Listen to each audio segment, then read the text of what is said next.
Okay. Ẹ jẹ́ n wò. Mo ń bọ̀.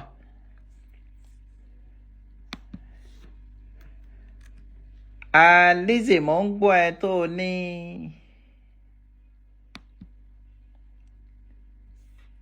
Ó ní ẹ rí pé show tó ti lọ orí ẹ ò pé. Ìwọ ló máa sọ show tí máa ṣe ni. Ṣebí tó bá wù mí ni màá ṣe. Ìwọ fi show tó ti lọ́lẹ̀. Èyí tó bá ti wù mí kò ń ṣe èyí tí wo tó wù wọ́. A ní ọ̀rọ̀ tó ti lọ. Ọ̀rọ̀ business tá a ṣe àná ni ó ṣẹlẹ̀ ní. Orí ẹ ò pé. Orí àwọn tó bí ẹ ò pé.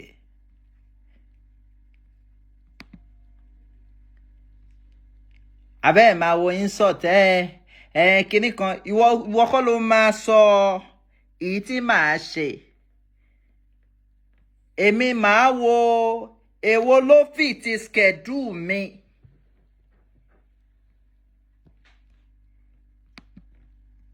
Èyí tó bá wà nínú schedule mi màá ṣe.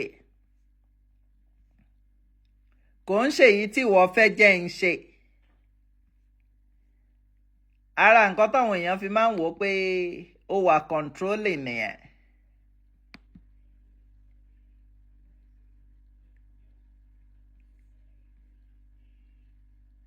Kí èèyàn máa sọ fún mi pé ẹ rí pé show wa ló máa lọ gbé wọ̀ fìyẹn lẹ̀ kò kàn ẹ́. Nǹkan tí à ń sọ ni pé tá à ń bá lọ. Òun ni bí o ṣe ya aláìmoore ẹ̀dá. Bó o ṣe ya ọ̀dájú. Ìyẹn ò ní jẹ́ kóòtù náà kó má yọ̀dájú.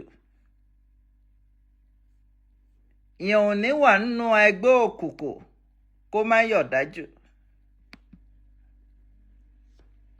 Nítorí pé lórí social media yìí, lórí Facebook yìí, ó jẹ́ káwọn èèyàn mọ̀ ẹyẹ ló tiẹ̀ ń pèrè àwọn kan ní àlórà ní ẹ. Èyí tó bá wọ̀n ẹ́ kó jẹ́ problem tiẹ̀ nìyẹn. Ó jẹ́ káwọn èèyàn understand pé ọmọ ẹgbẹ́ òkùnkùn ní ẹ.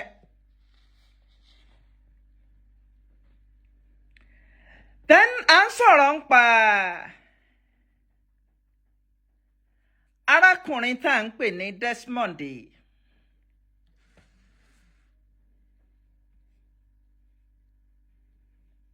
Nígbà tí mo gbé picture ẹ̀ jáde làwọn kan ti sọ pé eléyìí Yahoo ni. Ẹ rí pé ìmúra tiẹ̀ kò yàtọ̀ sí ìmúra Lizzy.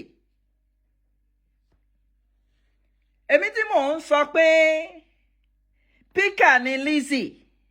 Ṣé rò pé mo mọ nǹkan tí mò ń sọ ni? Mo mọ nǹkan tí mò ń sọ.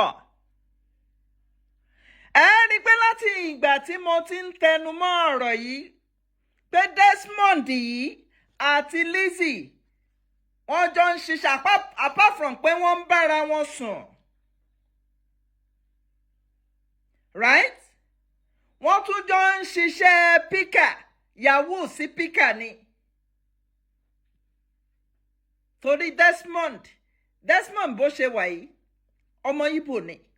Ṣùgbọ́n ọmọ Ìgbò tó gbọ́ Yorùbá ni.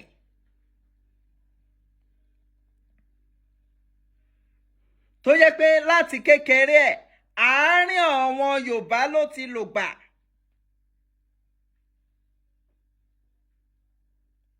Òun ni arákùnrin tá à ń pè ní Desmond. Àní wọ́n tó bá ń gbé ní South East London. Wàá mọ̀ dáadáa. Tó bá ń gbé ní gbogbo àwọn Dartford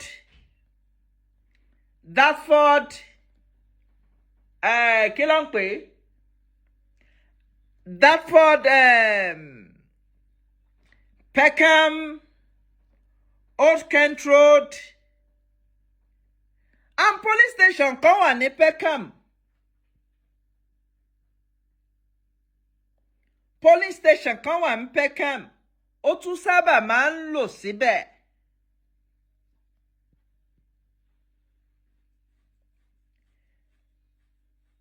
Gbogbo ọgbà whenever tí Lizzy bá wá sí London, hotel tó súnmọ́ Peckham ló máa ń dúró sí. There's one hotel tí wọ́n ń pè ní kíní kan City. Ó dàbí ó wà ní ibi ṣé Deptford ni wọ́n ń pè. Deptford Bridge.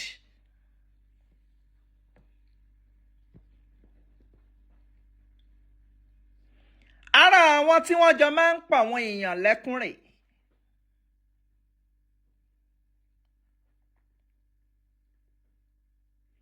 Ẹ rí pé lórí iṣu ẹ̀ náà ọmọ Ìgbò ló máa ń hail. A máa put ẹ̀yin Yorùbá down. A dẹ̀ máa hail àwọn ọmọ Ìgbò. Ẹ̀yin Ìgbò, ẹ̀yin Yorùbá, ayé yín ti bàjẹ́, ẹ̀yin Yorùbá, torí pé ẹ̀jẹ̀ Ìgbò wà ní ara wèrè.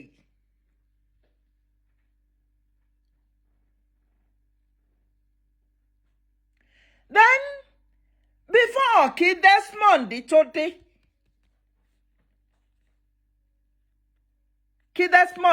dé, àwọn wo ló bá lò? Àwọn ọkùnrin wo ló bá lò?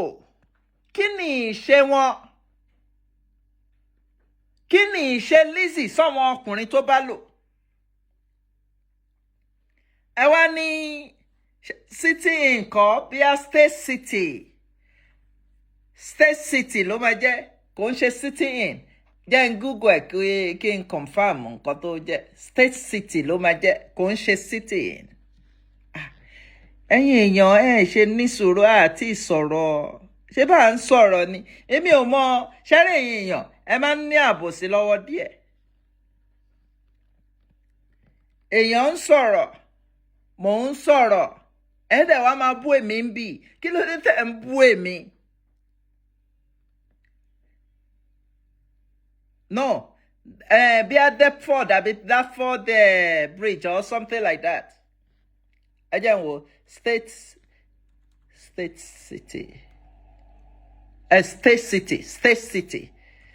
city ni. South.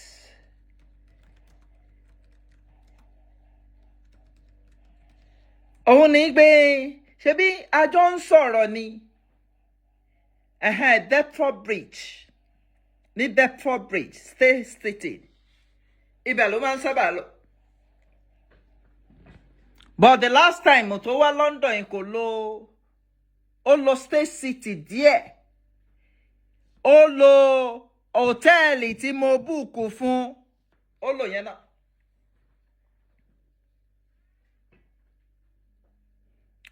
Okay, apartment ni. Èyí tó ẹ bá wù kó jẹ́. So tí máa ń sọ̀rọ̀, ṣé mọ̀ pé ń sìn, ṣé mọ̀ pé à ń ka scores ni. Òun ó ti shoot. Ó ti débì. So tẹ́mi náà bá dẹ̀ fẹ́ ṣú ẹ dẹ̀ máa bú mi. Kí ló dẹ̀ ń bú mi?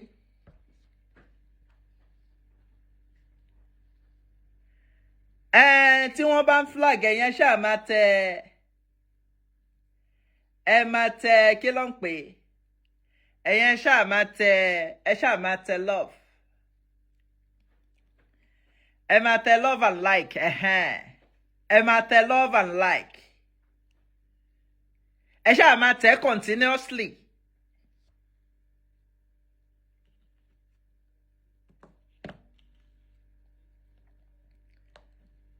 Ẹ máa tẹ continuously. Ó máa override the flag yẹn. Desmond ni eléyìí.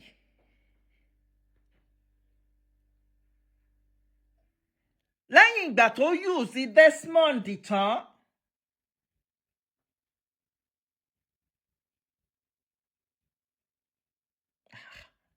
èmi ò mọ bó ṣe ń dùn yín yẹn kò yé mi. Admin dà àwọn ọmọ aláìgbọ́rọ̀ kan wà ń bì. Ok, admin má wọ́rì. mo lè ṣiṣẹ́ ẹ̀ fúnra mi, ẹ má wọ́rì.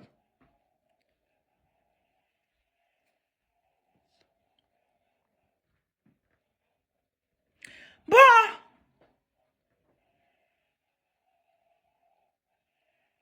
Deptford Bridge.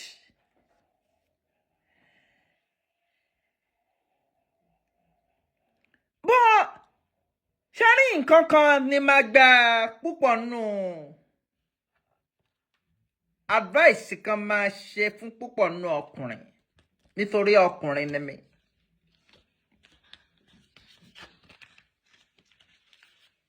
ṣe rí àwọn eléyìí wọ́n máa ń ba ayé ọkùnrin jẹ́ ni.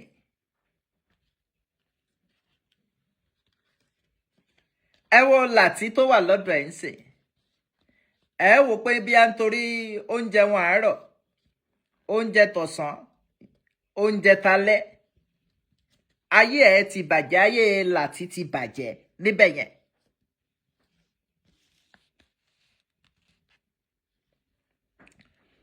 ẹ gbọ́ mi, ayé làtí ti ṣe kí ni? Ó ti bàjẹ́. bàbá yìí náà ó padà sá ni, bàbá yìí níyàwó, bàbá yìí ní ọmọ. bọ́ látara ojú kòkòrò mo mọ nǹkan tó ń wá lára. ok, ọ̀rọ̀ ẹjẹ́ ń sọ pé ibi tó ti bẹ̀rẹ̀ ni tí wọ́n bá ní í sọ orí Instagram ni wọ́n ti bẹ̀rẹ̀.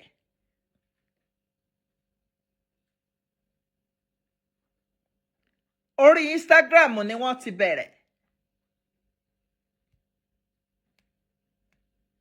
because kò sẹ́ni tó máa rí bọ̀bọ́ yìí tó ní Yahoo ni.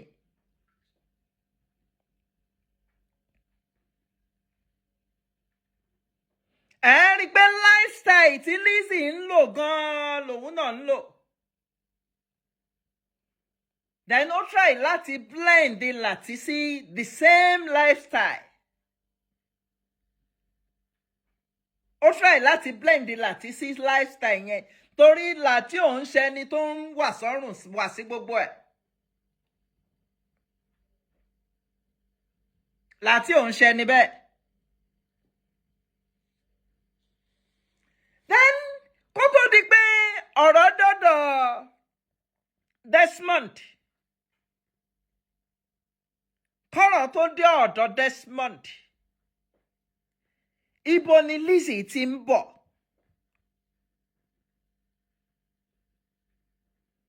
ibo ló ti ń bọ̀?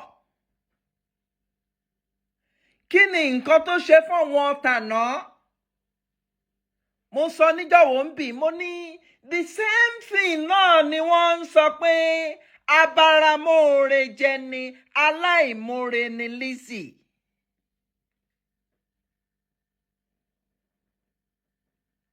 the same thing ni gbogbo ọkùnrin sọ. gbogbo ọkùnrin tó bá ti kọjá ń wájà báyìí lọ́dọ̀ ẹ̀ báyìí ayé ẹ̀ máa bàjẹ́ ni.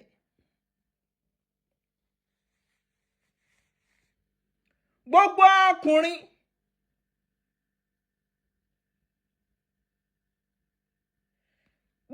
ọkùnrin tó bá ti gba wájú ẹ̀ kọjá kò sí, ayé ẹ̀ máa bàjẹ́ ni. kò sí bó ṣe fẹ́ ṣe, àmín, tó bá ti gun orí ẹ̀ ayé ẹ̀ máa bàjẹ́ ni. ṣé Lizzy tẹ́ ẹ̀ ń sọ yìí, ṣé Èkó ni, ṣọ́mọ Èkó ni, ṣé bí wọ́n mú wá sèkó ni?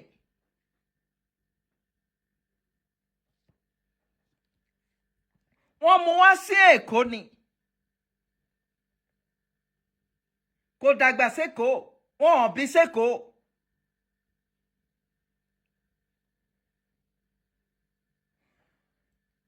tá bá lọ sí ọ̀rọ̀ Adédọ́là,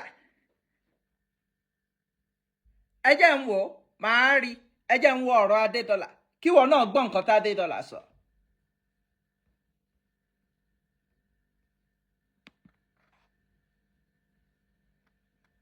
bọ́mbà. ẹ jẹ́ n connect speaker yìí. Mo lè má pẹ́ ń bèèrè ní alẹ́ yìí, but ẹ jẹ́ n connect speaker.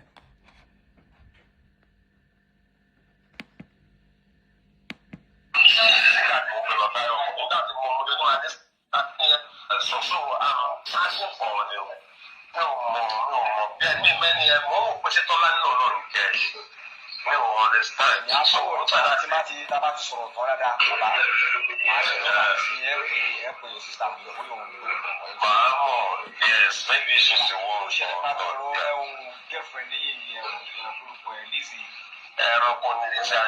Ẹni yìí bẹ̀rẹ̀ pé kí ló ṣẹlẹ̀?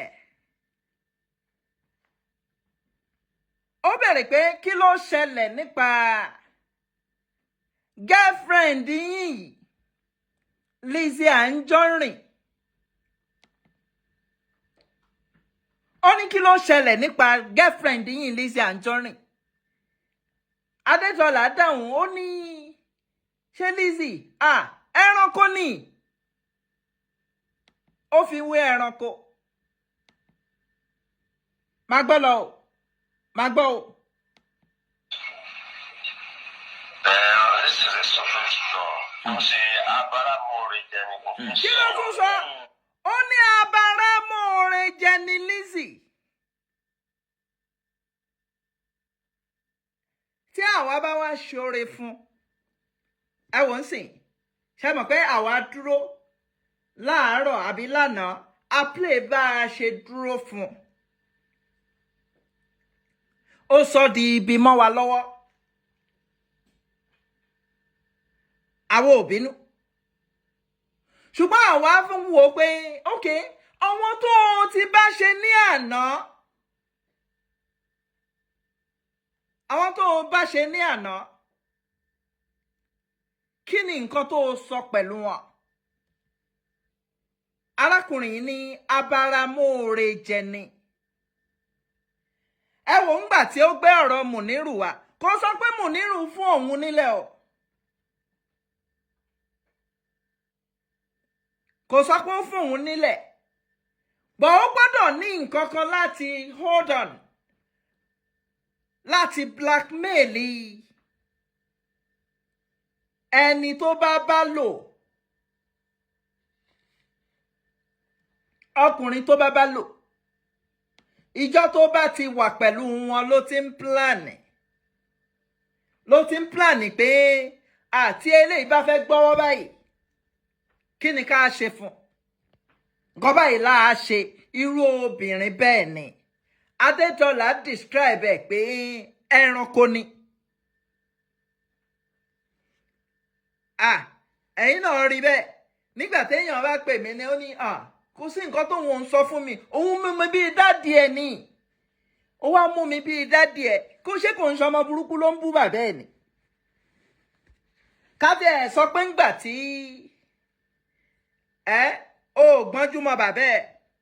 Nígbà tó ti wá dàgbà, tọ́lọ́run dẹ̀ ti jẹ́ kí wà àti bàbá ẹ̀ pàdé. Ṣé èyí tó yẹ kó wá ṣe ni pé kó wá máa bú dádì ẹ̀? Ọmọ burúkú ló ń ṣe bẹ́ẹ̀. Ọmọ burúkú. Ẹ gbọ́ ọ̀rọ̀ Adétọ́lá o. Ẹ gbọ́ nǹkan tó sọ.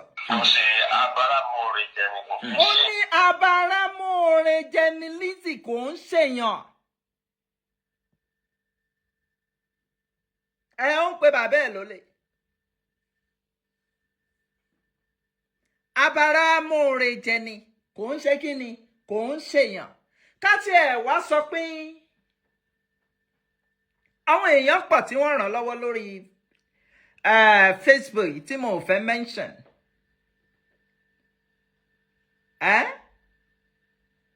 Ìjọ tí wọ́n mú wá bá mi, àti pé àwọn yẹn náà mọ̀ pé ẹni tó mú wá bá mi gan, wọ́n mọ̀ pé àwọn ò lè dá help ẹ̀.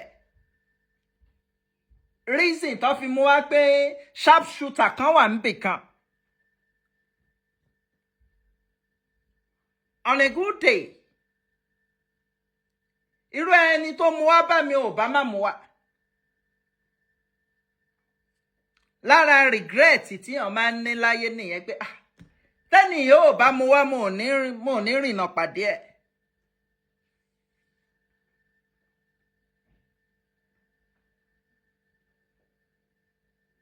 wọ́n mú wá àǹtẹ́ ẹ bá ń gbọ́ ní àná ẹ wo bí mo ṣe gáìdì ẹ̀.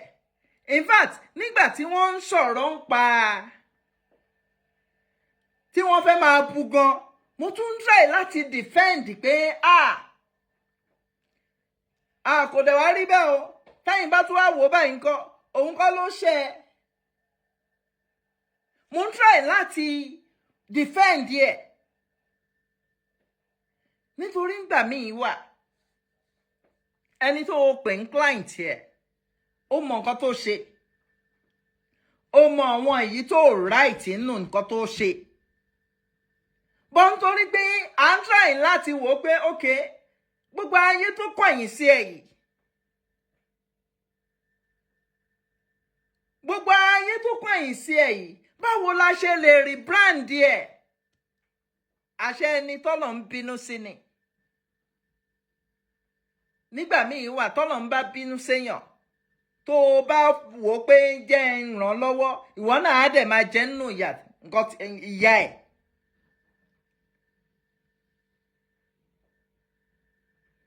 arákùnrin yẹn ó ní statement tó lò fún ó ní abáramóore jẹnẹ ó ní kò ń ṣèyàn ó ní ẹranko ni ó kọ́ lò ní ẹranko máa gbọ́ o mo tún gbé sẹ́yìn díẹ̀. Ẹranko ni Lizzy Anjorin. ó ní ẹranko ni Lizzy Anjorin nítorí pé ìwà ẹranko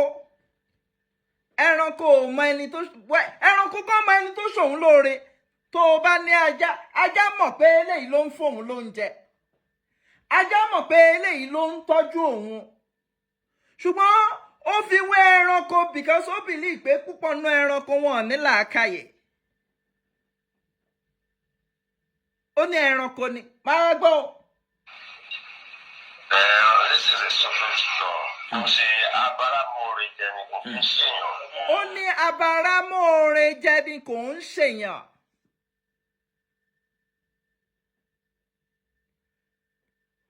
ó dàbí tí ó bá máa sọ̀rọ̀ a ní èmi kọ́ mú kọ́kọ́ lọ bá wọn ọwọ́ lọ́wọ́ bá mi ṣe mọ̀ pé jẹ́jẹ́ mi ni mo jókòó.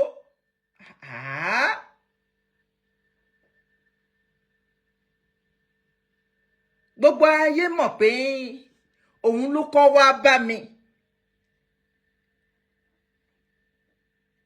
torí ńgbà míì wà kódà àwọn èèyàn á tún ní àwọn ìyá kan wà tí mo gbé fún gan wọ́n ní máa tún ní àlè já mo ò bẹ́ ní í jà meanwhile kó tó di pé òun jáde kó tó di pé ó jáde kó wá tó ní ó jẹ́ owó monetization mi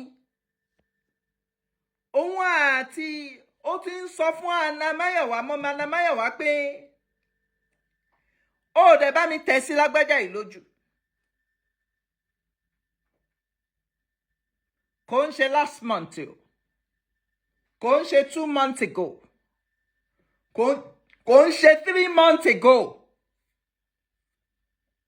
ìyẹn wọ́n bèèrè ẹni yìí ràn ẹ́ lọ́wọ́ ni ó ní ojú owó monetization òun ṣó mọ̀ pé mo ti fún ẹ lépè lórí monetization yẹn àti gbogbo nǹkan tó bá rọ̀ mọ́ ẹ bó dẹ̀ ṣe máa rí nìyẹn.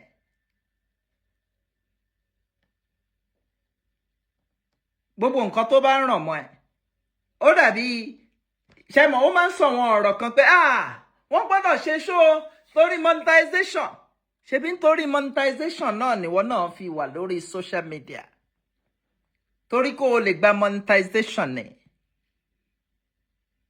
tó bá jáde 10 hours page kan wà ó ní Lizzy Anjorin original ó lọ verify yẹn èyí tó o bá ṣe ń bì wàá máa gbé sọ́hún yẹn wọ́n náà fẹ́ gba monetization torí monetization ní ẹ̀sìn bó ṣe wà lórí social media lẹ́nìí monetization wà ń bẹ̀. òun ni gbogbo bullshit gbogbo bullshit tí o máa ń sọ pé ọkọ mi mo wá jà fún, gbogbo ayé ti mọ̀ pé ò wá jà fọ́kọ. àlùjọ gbé jáde àbí àlùjọ kò gbé jáde ni. ó jẹ́ ká mọ̀ pé ìwọ náà fẹ́ máa ṣe ọ̀rá ìsà fáwọn olóṣèlú. Imagine ó fẹ́ ṣe ọ̀rá ìsà fún olóṣèlú.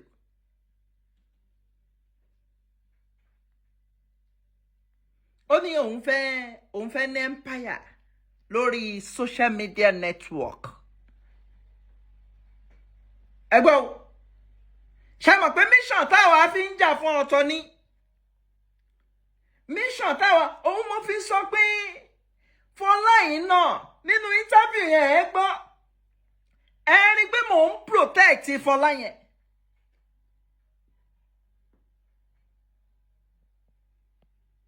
mo ń protect ẹ pé Fọlá náà victim ni. òun náà dẹ̀ ń play along pẹ̀lú mi nítorí pé kò ń ṣe bá a ṣe dá nìyẹn. bá a ṣe dá ní pé oníjọ̀gbọ̀n ni. nínú nǹkan tí wọ́n fi ròyìn ìyá tó bí náà oníjọ̀gbọ̀n náà ni. ọmọ ò ní bá pèlè ìyá ẹ̀ kó ṣe aṣọró. ó ń lo another verified page láti pawó. ọmọ ò ní bá pèlè ìyá ẹ̀ kó ṣe aṣọró ni. wọ́n ní ìyá ẹ̀ náà bó ṣe máa ń jà kiri nìyẹn. Adédọ́là ní abáramóore jẹ̀nì ní Lizzy Anjorin. Desmond dẹ́ ń wò lójú screen Yahoo yìí tó jẹ́ píkà fún. At a point ṣẹ́mọ̀ àwọn believe pé àti Yahoo àti píkà pé Yahoo a máa wò pé ṣe bẹ́ẹ̀ mi mò ń múṣẹ́ wá fún ẹ. píkà náà á dẹ̀ máa wò pé tí mi ò bá sí ń bẹ̀, of course tó ò bá sí ń bẹ̀ wọ́n á lo píkà mi. òun mo fi sọ pé gbogbo nǹkan tó kó jọ láyé ẹ̀ náà orí òpé ni ó rò pé àwọn èèyàn ò mọ òwò imagine kó wá manipulate àwọn èèyàn ẹ má lọ wò wọ́n mọ́ ẹ rí òwò òun ẹ rí bí wọ́n ṣe ń pín òwò òun ẹ dúró ta ló pín òwò ẹ̀. ó ní ẹ rí bí wọ́n ṣe ń fi abẹ́ obìnrin ṣeré, ta ló ń fi abẹ́ obìnrin ṣeré? ṣé nínú nǹkan tá à ń sọ yẹn ẹ rí ibi tá a ti pín òwò ẹ̀.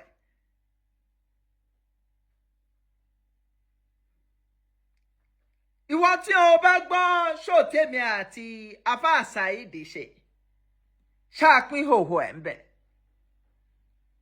àpín òwò ẹ̀ a sọ̀rọ̀ ń pa ìhòhò a kò sọ̀rọ̀ ń pé ókè afá Saheed náà ó dàbí mò ń rẹ́ lóyún ẹni Saheed kí ló dé tó lọ sọ́dọ̀ kí ló kún ẹ̀ ń bẹ̀ kò kún ọwọ́ náà. Saheed Shittu is an adult. He can call into any show tó bá wù ú.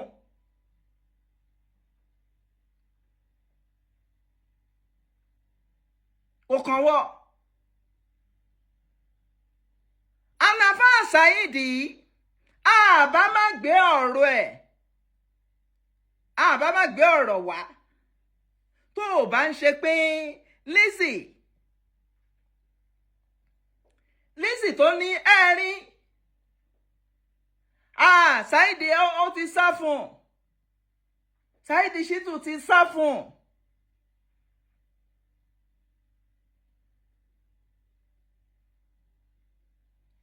àwa pe Saheed Shittu àfà Saheed ìdí tí mo fi pé àfà Saheed nìyẹn o. Saheed ó bá má dáhùn question mo gbé wá láti wá ṣe interview ni mo ní right láti gbé wá ṣe interview kò ń ṣe problem anybody.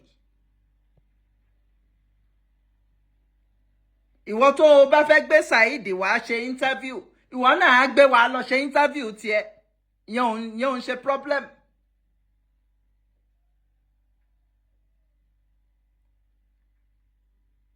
àgbẹ̀wá pé Àfà Saheed ó ní àsọ̀rọ̀ mọ́ yẹn dẹ̀ dáhùn. ṣé èèyàn kan ló bá mi open page lá sọ fún mi pé ìbéèrè báyìí ni màá béèrè lọ́wọ́ Saheed Shittu àbí ìbéèrè báyìí ni kí n béèrè? No.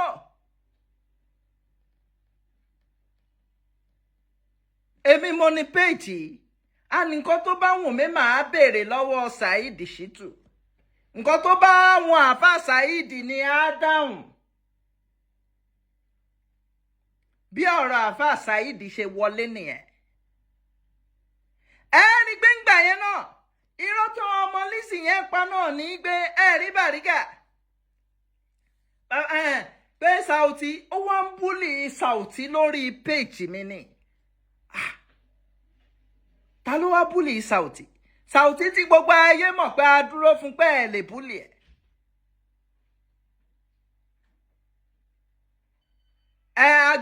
àwa gbé bàbá ń Bàrígà wá ẹ gbọ́ ṣé bó ṣe rí rèé. bàbá ń Bàrígà náà sọ pé rárá o, ta ló sọ bẹ́ẹ̀? bóyá orí ń dun ẹni tó sọ bẹ́ẹ̀. so ẹ jẹ́ á padà sí orí ọ̀rọ̀ Adédọ́là. Adédọ́là ní ọmọ tí wọ́n ń pè ní Lizzy ó ní ẹranko ni.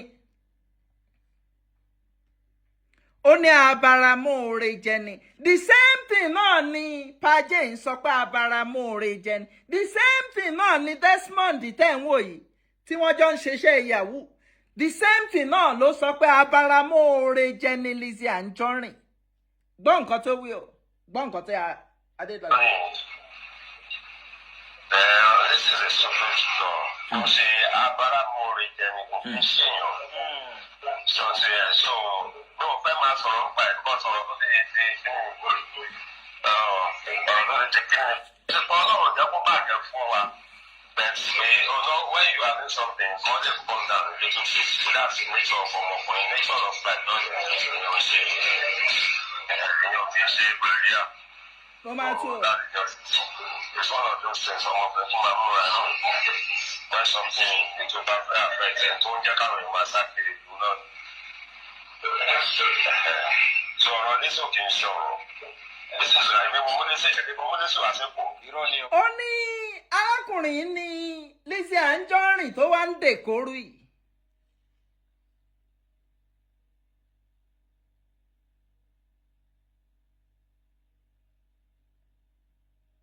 Mọ́mbọ̀ èèyàn kan tó ní my daughter is dying of malaria. Malaria ó wá ń tọrọ 1,000 bí 1,000 yẹn ò bá dẹ̀ fi ra oògùn malaria fún èyí tó fi ń fi ra dátà yìí kò bá dà. Máyọ̀wá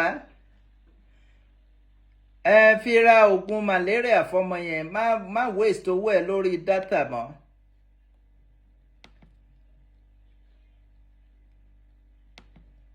Adédọ́là ní òun lòun mú Lizzy Anjorin, Lizzy tó wá ń dèkóru ń sìn.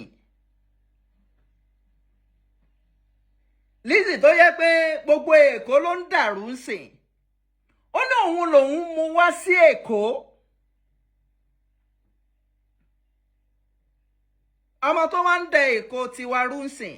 Ó ní Èkó òun lòun mú wá sí Èkó. Lizzy ò gbékò, kò mọ ibi tó ń jẹ́ Èkó. Ó ní òun lòun mú wá sí Èkó. Wọ́n gbọ́ fúnra ẹ̀. When you are doing something, God has come down a little bit. That's the nature of ọmọkùnrin, nature of life, not the nature of your ṣe. Èèyàn fi ṣe bẹ̀rẹ̀ à. So that's just it's one of those things ọmọkùnrin tó máa múra náà. When something tó bá fẹ́ affect ẹ̀ tó ń jẹ́ káwọn èèyàn máa sá kiri ìlú náà. Sọ̀rọ̀ ní sókè ń ṣọ̀rọ̀.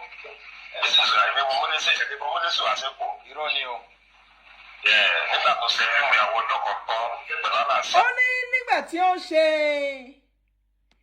ìyàwó ọjọ́ kan tán pẹ̀lú àlásàrì lòun mú wá sẹ́kọ̀ọ́, òun á mú sí Ayọ̀bọ̀, òun gba 3 bedroom fún. Òun mo fi ń sọ pé ṣe rí àwọn ọkùnrin a ní láti wà very careful. Wàá rí obìnrin míì ó tiẹ̀ ní mọ ìgbésí ayé ẹ̀, ibi tó ti ń bọ̀, kí ló wà lára ẹ̀ wàá bẹ́ẹ̀ lò. We have to be very careful.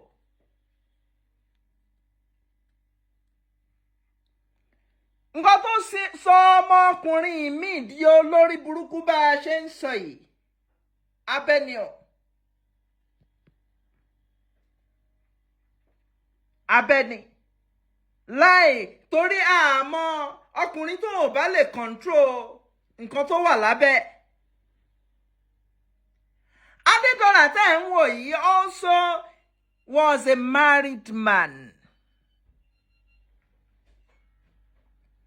Ẹ lọ wo àwọn lẹ́yìn Pàjé nìkan Pàjé òun ṣe married man. Ẹ lọ wo gbogbo àwọn ọkùnrin tó ń eléyìí from eléyìí to eléyìí from eléyìí to eléyìí. Ẹ rí pé gbogbo wọn married man ní gbogbo wọn. Married man ní gbogbo wọn. Bá ní Láti ò lọ kiri kan married man ní Láti. Kẹwàá imagine kéèyàn níyàwó lé. Ó níyàwó unfortunately ẹ jọ̀ọ́ mo need the charger. Ẹ fún mi 1 second. Kí n kọ sáré mú charger.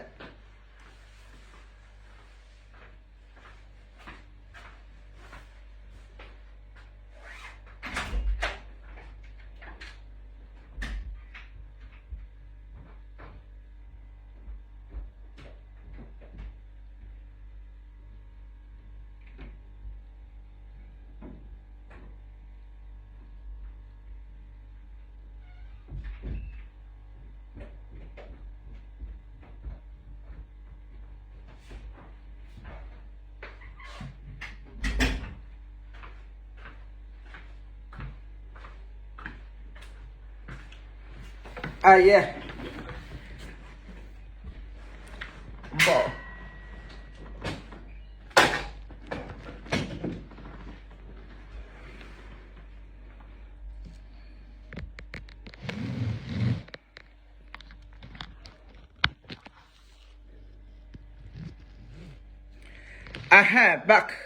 Back on track. So, tẹ́bá wọn gbogbo àwọn ọkùnrin tó ń bayé wọn jẹ́ ẹ rí pé married man ní gbogbo wọn nítorí pé married man tó níyàwó ńlé ṣebí ó yẹ kóun náà dúró tìyàwó ẹ̀ ní nítorí àwọn married man tó ń tojú bọlé tí ìyàwó wọn ò tó ìtorí ẹ̀ ní irú àwọn Lizzy yìí ṣe wà ń tà ìtorí ẹ̀ ní.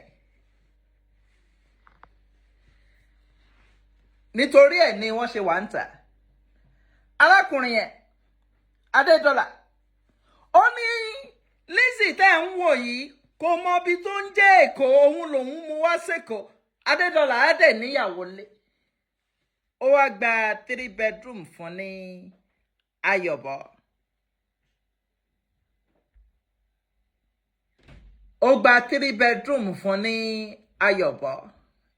Ìwọ gbọ́lọ̀. Irọ́ ni o. Nígbà tó ṣe fún ìyàwó ọdún kọ̀ọ̀kan pẹ̀lú àlàáfáì mo wá. So yóò kí ń ṣe ọ̀rọ̀ mo lè fún ní 3 bedroom flat pẹ̀lú mọ́tò ní pọ́lí Ayọ̀bọ̀ tó ń ṣe. Ayọ̀bọ̀ lọ́wọ́ sí nígbà tí mo pè lọ náà nígbà tí mo mú dé tó máa dé sẹ́pọ̀ pé wọ́n ṣe fíìmù first day mo bí ẹ̀ àbá ọ̀gá òní pẹ́sì tí mo organize ẹ̀ àdìmọ̀ sọ̀rọ̀ àti first day mo bí ẹ̀ fún. Sábà pé tó bá ń sọ̀rọ̀ movie òun fowó ṣe kinní kan ẹni tó ṣe first movie ẹ̀ fún ni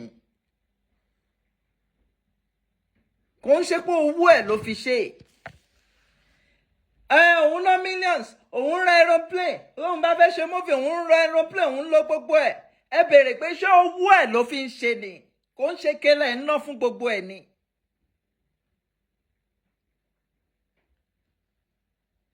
Desmond náà sọ nǹkan tóun náà fara gbá ìkẹlẹ ń ná fún gbogbo ẹ̀ mo ti ẹ̀ wá wo fídíò Desmond náà mo ti ẹ̀ wá wo pé ọmọ yóò ní taste rárá o anything for money ni anything ló lè la tán lẹ̀ fún tówó bá ṣáà ti wà involve anything.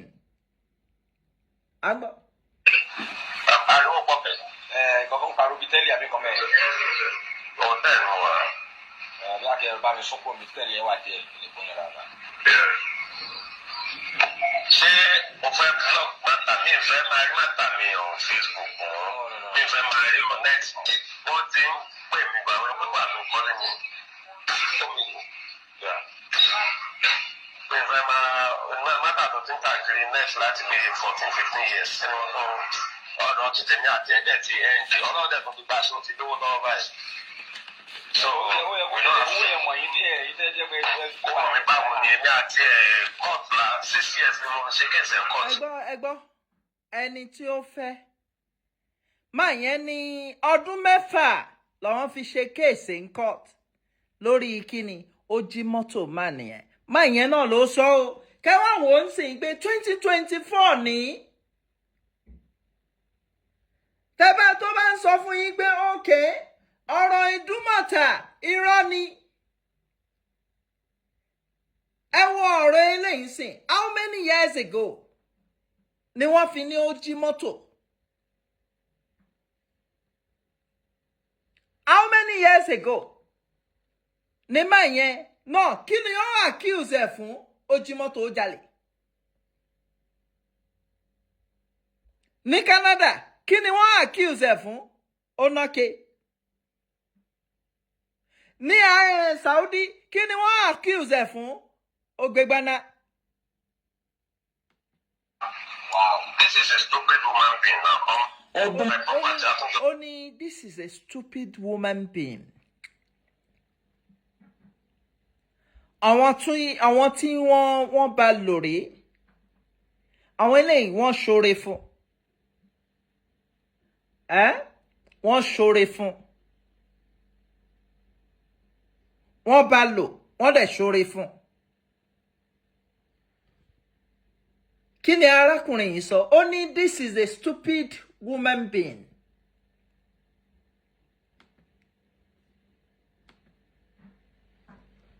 Kí ló ní tó pè ní stupid woman being? Má gbọ́ o. One of his matter, one of corporate business. So now I know what I'm doing. That's one of those things like 6 years. Yes, we started the case 2018. Also, for the court in 2010, we don't buy the case because I have all the evidence of the car of the belong by CBM music. Man, what depending on the boss me from. Ẹni ní mọ́tò òun ó ní ó jí gbé ni torí pé òun ò fún. Tá bá wá ń sọ tó bá ní òun ṣòlé òun ṣe òkìní kan a ní ike ní gbogbo ẹ̀ bí kó mórí olórí kó jẹ jọpọ̀ mọ́sẹ̀ ẹlẹ́sẹ̀ bí ó ṣe rí nìyẹn. Àwọn òun karú èèyàn bẹ́ẹ̀ pé ó lówó.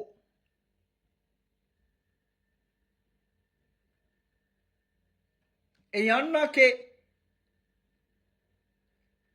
máa yín ní ó ní òun ò fún ní mọ́tò ó ní ó jí gbé ni anúrí mọ́tò yìí náà nìyẹn ẹ̀ kú sí o ìyá tó bí ó ní òun ò fún ó jí gbé ó lẹ́yìn tó jí gbé ó tún wá ń lò gbójú ṣé mọ̀ pé gbogbo yìí tá à ń sọ ń sìn ẹ̀wọ̀n ọ̀rọ̀ bọ̀bọ̀ Desmond yìí sìn kò tí ì sàn kankan pa ẹ̀. Mo ń dúró pé ok wá sọ̀rọ̀ ń pa bọ̀bọ̀ Desmond yìí ṣé píkà ní àbí òun ṣe píkà. Desmond báwọn èèyàn ṣe ń wò ń sìn wọ́n mọ̀ pé confam Yahoo lélẹ̀. Ìwọ wá sọ fún aráyé pé òun ṣe píkà Yahoo òun ṣe píkà fún Desmond jẹ́ ká aráyé gbọ́ ẹ̀.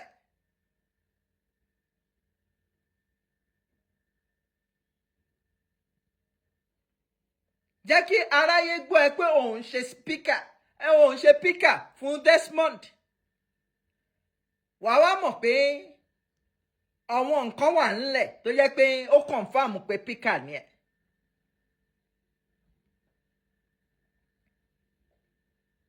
àtijọ́ òun mo ti ń pariwo Desmond yìí ṣé bí gbogbo ọ̀rọ̀ mi ló máa ń fún lésì kó fún ọ̀rọ̀ Desmond yìí náà kó fún lésì.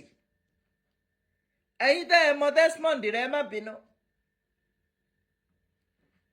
ẹ̀yin tẹ́ ẹ dẹ̀ dó Desmond rí mo ò ráyè tiyín Lizzy torí gbogbo ẹ̀yin tẹ́ ẹ dó Desmond rí gbogbo yín ni mo mọ̀ bọ́ mo ò ráyè tiyín.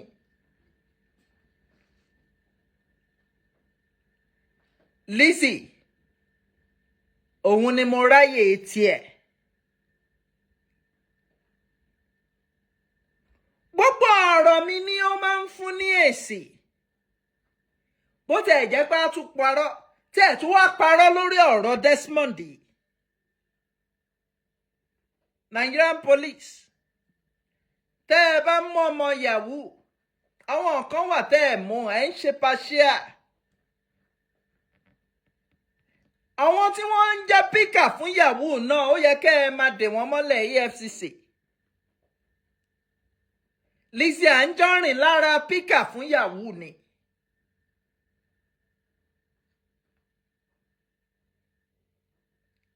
lára píkà fún Yahoo ni. ẹ já gbọ́rọ̀ Adédọ́là díẹ̀ sí.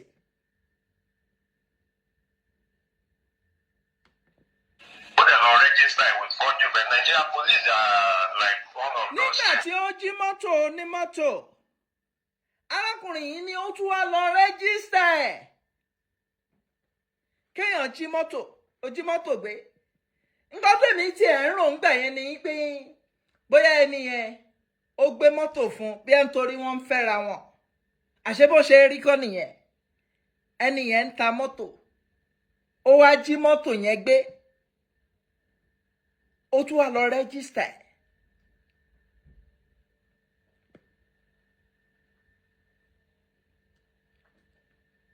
ẹni yẹn ń ta mọ́tò ni òun wá jí gbé kò ń ṣe pé bí wọ́n ń fẹ́ra wọn pé wọ́n ń fẹ́ra wọn right pé ó da ìwọ gba eléyìí ẹ máa gùn ún. even tí wọ́n bá ń fẹ́ra wọn tó bá sọ fún pé ìwọ gba eléyìí máa gùn ún kò tí ì fún kò tọwọ́ bọ̀wọ́ pé òkè máa fún ẹ ní mọ́tò yìí. ó wá jí mọ́tò onímọ́tò ẹni tó ń pèèyàn ló lè nìyẹn o.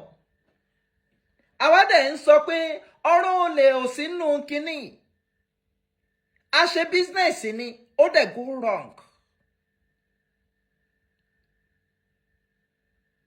gbà tó go wrong a dẹ̀ ń sọ fún ẹlòmíà á pè lágbájá a máa fún ẹ díẹ̀díẹ̀ lówó yìí náà ẹlòmíà ní àwọn ò lè gba díẹ̀díẹ̀ kí la dẹ̀ fẹ́ ṣe kò sí nǹkan tá a fẹ́ ṣe.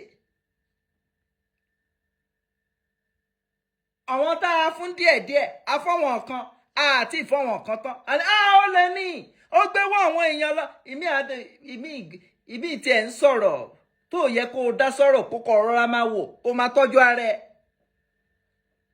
wàá máa dá sọ̀rọ̀ tó kàn ẹ́. anyway arákùnrin yìí ní kò ń ṣe pé òun fún ní mọ́tò ó ní ó gbé ni kíyàn gbé mọ́tò onímọ́tò kó tún máa lò gbójú lórí ẹ̀ kò ń ṣe pọ̀ rà o. nígbà tẹ́ ẹ̀ fẹ́ ra mọ́ ó tún wá ń lò gbójú lórí mọ́tò yìí. òun náà lẹ́ ń gbọ́ ń sìn wọ́n ní ó tún ṣiṣẹ́ fún hush puppy ó tún ṣe píkà fún hush puppy. Lizzy àwọn tó mọ̀ ẹ́ ni wọ́n ń sọ̀rọ̀ yìí o wọ́n ní hush puppy ó tún jẹ́ píkà fún hush puppy.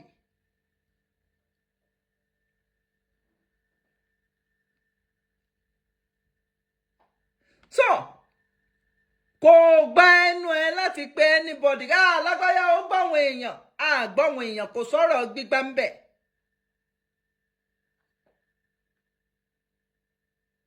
èyí tó ṣẹlẹ̀ sẹ́mi ó lè ṣẹlẹ̀ sí anybody. ó dàbí ẹni tó ní jẹ́ má sọ̀rọ̀ lọ́bẹ̀ ẹ yá focus lórí Lizzy. wọ́n ní ó tún jẹ́ píkà fún hush puppy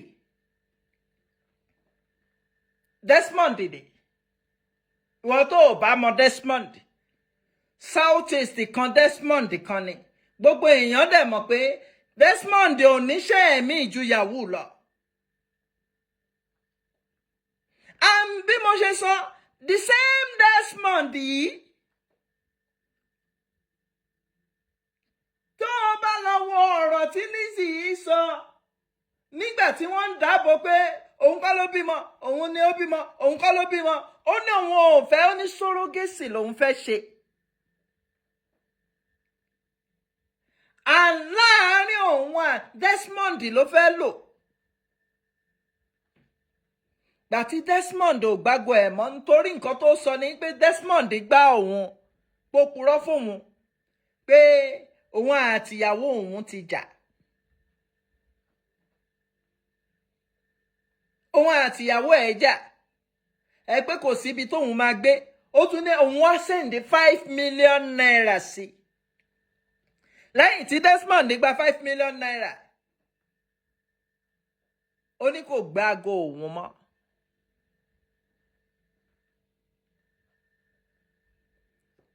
Desmond ni òun ló ń fly kọ́lọ̀ yìí alora ni wọ́n pè wo Desmond ni tó bá fẹ́ rí dáadáa.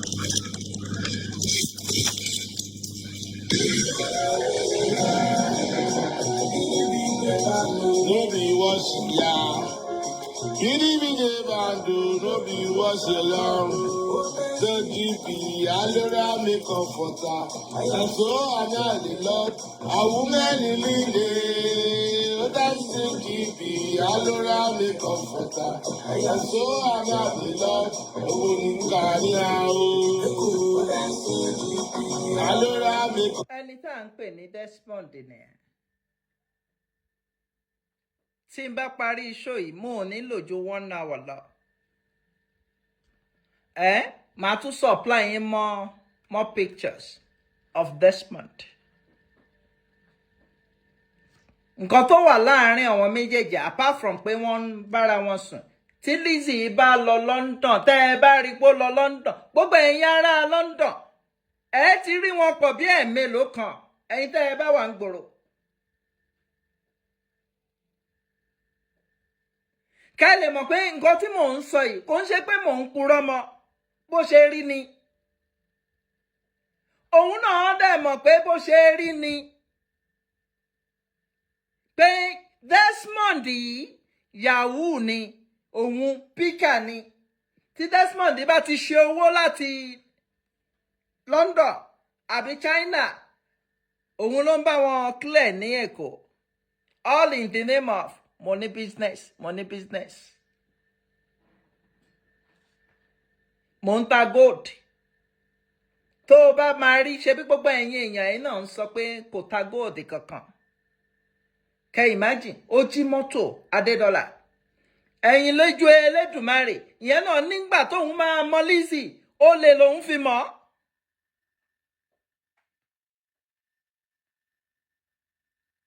tẹ́ bá rí any gold lọ́rùn ẹ̀ bẹ́ẹ̀ any gold ike ni wọ́n fi rà ojú lásán lẹ rò pé ó fi ń wọ aṣọ ẹ̀há tánà òun wọ aṣọ ẹ̀ òun lọ sọ́jà ṣé ẹlẹ́hà ṣé gbogbo èèyàn ló ń wọ aṣọ ẹ̀há ni ẹni tó jẹ́ muslim gan òun wọ́n ń wọ aṣọ ẹ̀há àwọn tí wọ́n jẹ́ muslim tí wọ́n ń kírun gan wọ́n ń wọ aṣọ ẹ̀há òun tó yẹ pé àsáwọ̀ ni apart from pé ó jẹ́ àsáwọ̀ kò ń kírun kó wá ní nítorí òun fẹ́ lọ rajà òun wá wọ aṣọ ẹ̀há mọ̀ pé aṣọ ẹ̀há yẹn gan fọ́màtì kan ni lọ́tọ̀ fọ́màtì ni apart from pé irú àwọn Lizzy báyìí wọ́n fi ń jalè ṣe rí tó bá jẹ́ pé ọ̀dọ̀ wọn ṣe mọ̀ pé púpọ̀ nínú ibi tó ti máa lọ ra gold ọ̀dọ̀ wọn Arab ni tí ó bá wọ aṣọ ẹ̀ àádọ́dọ̀ àràbò á trust ẹ̀ tó bá sọ pé òun ń bọ̀ gan pé òun ò mówó dání owó tó wà lọ́wọ́ òun ò tó àràbọ̀ á dẹ̀ trust ẹ̀ nítorí pé ó wáṣọ ẹ̀ ha ẹgbẹ́ wàá dẹ̀ máa fún mi later kò ní débẹ̀ mọ́ wàá fún mi later yẹn kò ní ṣe kí ni Lizzy ò tún débẹ̀ mọ́ torí ó ti lo aṣọ ẹ̀ ha ẹ̀ rí pé púpọ̀ nù gbà tó bá náà òun travel báyìí ṣé mọ mí ní ẹ̀há ni ṣé èèyàn máa ń wọ aṣọ ẹ̀há tó dẹ̀ tún máa ṣíjú lẹ̀ ni àwa jókòó lẹ̀ níbì kan àwa ṣe ojú ẹ̀ lẹ̀ ẹ̀há kọ́ nìyẹn kí ni purpose tó fi wọ aṣọ yẹn àwọn tó jẹ́ ẹlẹ́hà ò ń ṣe ojú wọn lẹ̀ wọn ò ní wà ní public ó ṣe ojú wọn lẹ̀ ó mì pé aṣọ ẹ̀há tóun ń wọ̀ ó lọ fi ń ṣe kí ni bísínẹ́sì ló lọ fi ń ṣe.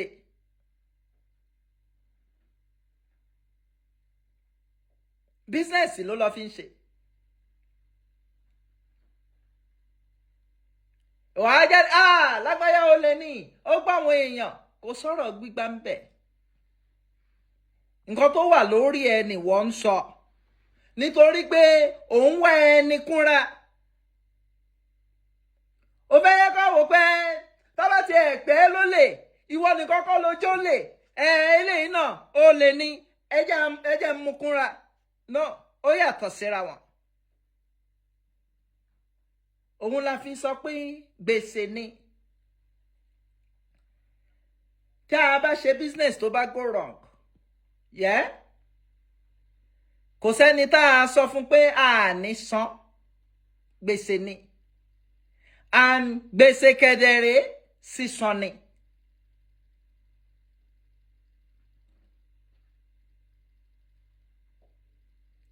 So, ibi tá a wà lórí ọ̀rọ̀ yẹn nìyẹn. Ẹ challenge Lizzy ẹ̀yin tẹ́ ẹ̀ ń gbọ́ tẹ́ ẹ̀ súnmọ́ ẹni kó sọ̀rọ̀ ń pa Desmond yìí sẹ́. Mo ti ń pariwo Desmond ó ti tó ọjọ́ mélòó kí n tó gbé picture ẹ̀ jáde ẹni pé kó sọ̀rọ̀ ń pa ẹ̀. Ṣé píkà ni àbí kò ń ṣe píkà fún Desmond Yahoo?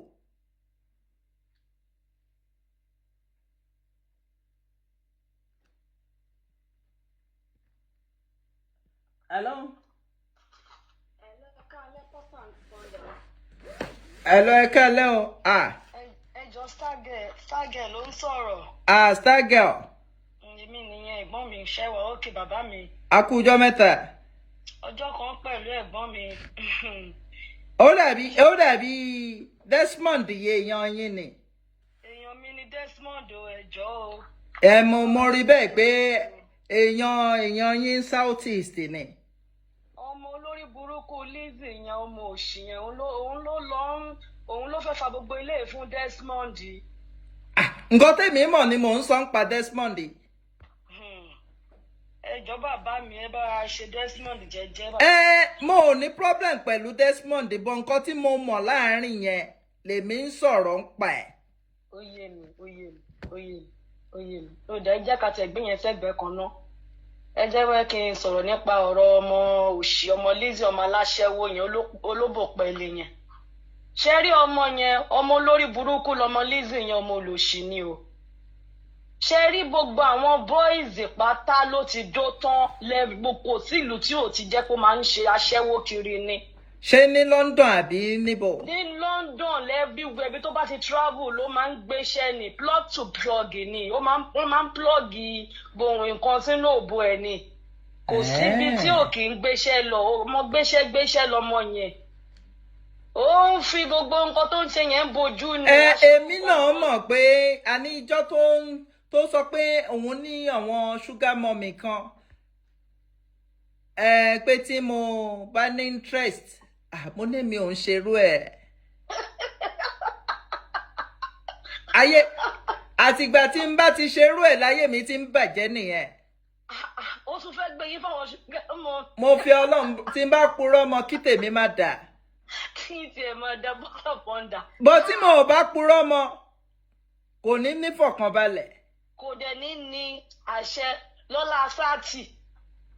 ẹ máa gbọ́ ohun tó tiẹ̀ ṣẹlẹ̀. Kí ló ṣe? Mo tiẹ̀ bẹ́ sàn kankan fún yín ẹ̀gbọ́n pọ́sà pọ́ndà ṣó ráìtì kí anybody kan máa sọ fáfá Saheed Shittu ibi tó fẹ́ pè sí bó ṣe fẹ́ ṣayé ẹ̀ géńdé Ọlọ́run bá lè lé.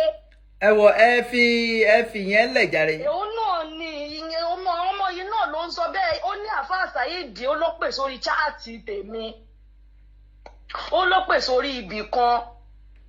Ẹjọ́ kí ló kàn mọ́ òṣì yìí ní pẹ̀lú pé àfáà Saheed pè níbì kan ó pè nìkan pè síbì kan kí n tiẹ̀. Ẹ fi yẹn lẹ̀ yẹn wà tension ni ẹ fi lẹ̀. Ẹ fi lẹ̀. Ṣé rí Lizzy ṣé rí àwọn èèyàn kan máa ń rò pé bóyá ó ní change kan lọ́wọ́ ni ṣé ní gbogbo ohun tó tò yẹn China ni China light ní gbogbo ẹ̀ bẹ́ẹ̀ mo sọ fún yín kò sí nǹkan kan ní ọwọ́ ẹ̀. Aládẹ̀wà lórí social media dẹ̀ máa pe mílíọ̀n a máa ní aṣọ eléyìí mílíọ̀n ni láàrin nǹkan tó jẹ́ pé dòsùnmú ló ti lọ ń kó wọn lọ́mọ òṣì yìí ọmọ tó jẹ́ pé fake life ló ń live. Ṣé báwọn Bisco gbogbo wọn tó ń sún wọn gbogbo wọn ti sá fún madam ọba ńlá ìyẹn náà ti sá lọ fún kò sẹ́ni tó lè bá ṣe wọ́n máa sá lọ gbẹ̀yìn ni anybody tó bá lọ ń wá láwáyì lọ́dọ̀ ẹ̀ ó máa tẹ́ gbẹ̀yìn náà ni. Kọ̀nfàmà ni mo sọ fún yín olórí bú lọmọ yẹn kì í ṣe ọmọ tó láyọ̀ ọmọ òfò ni. Àwa náà rí bẹ́ẹ̀. Àbẹ́ẹ̀dẹ̀ àtúrí ó tún ń jà ó lóun tún fẹ́ fàfà Saheed.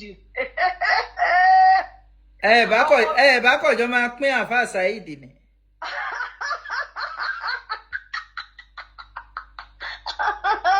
Pọ́ńdà ẹ̀wọ̀n ọmọ tó ṣẹlẹ̀ bàbá mi ẹ̀ gbà yìí ẹ̀mọ tó ṣẹlẹ̀.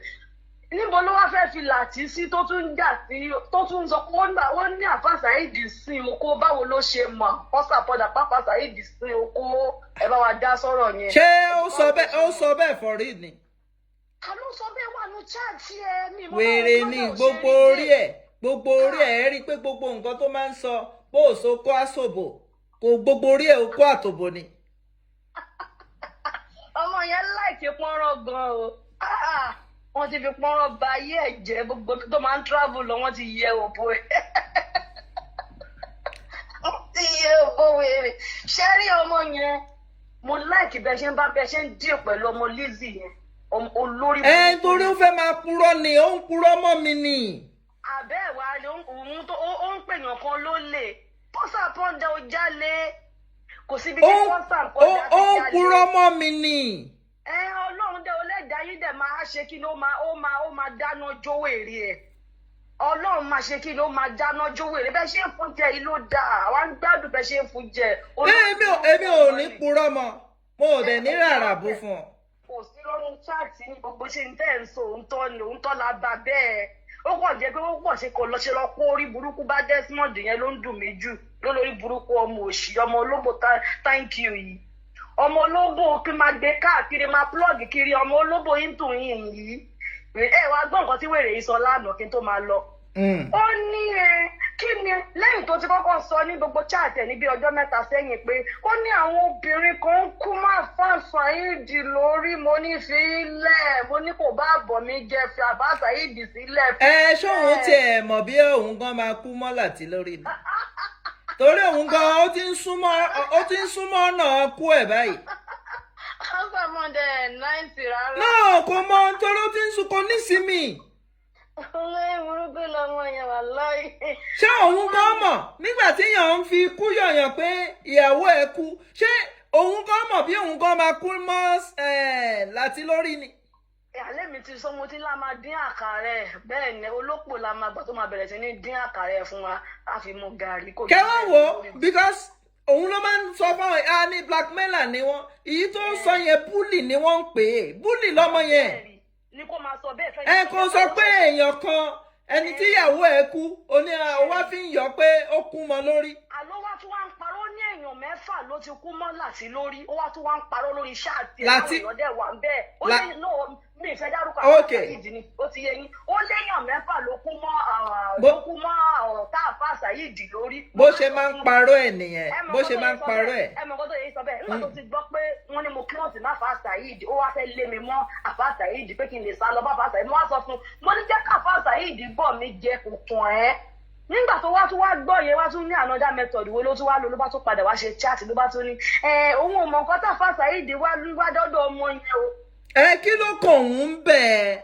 Ẹgbẹ́ Lizzy kí ló ń tẹ́ lára ń bẹ̀ nígbà tó ti gbọ́rọ̀ Àfáà Saheed kí ló ń tẹ́ lára ń bẹ̀ tó tún wá lánàá tó tún ní kí òun ọkọ tó wá dọ́dọ̀ ọmọ yẹn ṣe bó ti ní láti tó ń fẹ́ kí ló tó tún Àfáà Saheed lẹ̀ fún mi Àfáà Saheed lẹ̀ fún mi kò kàn ẹ́ anyway Àfáà Saheed ti lè wá ló ti lè wá kọ́mẹ́ǹtì ibi tó bá wù ló ti lè wá pè wọlé kò fún anybody kò kànyàn kankan anyway ní big speaker Àfáà Saheed gan Àfáà Saheed bá bọ́ sí tó orí kìíní chaati ẹ̀ tó bá ń ṣe chaati gan wàláì àwọn agbọn àlẹ́ bá a ṣe ń ṣe chaati Àfáà Saheed ò ṣe tiẹ̀ bẹ́ẹ̀ iná ni inú pété Àfáà Saheed tó bá ń ṣe chaati mi ò rò pé àwọn èèyàn máa wo chaati Àfáà Saheed tó ń sọ pé àwa ṣìṣe pé kínní chaati Àfáà Saheed le ju chaati wa lọ bẹ́ẹ̀ ni mo sọ fún yín.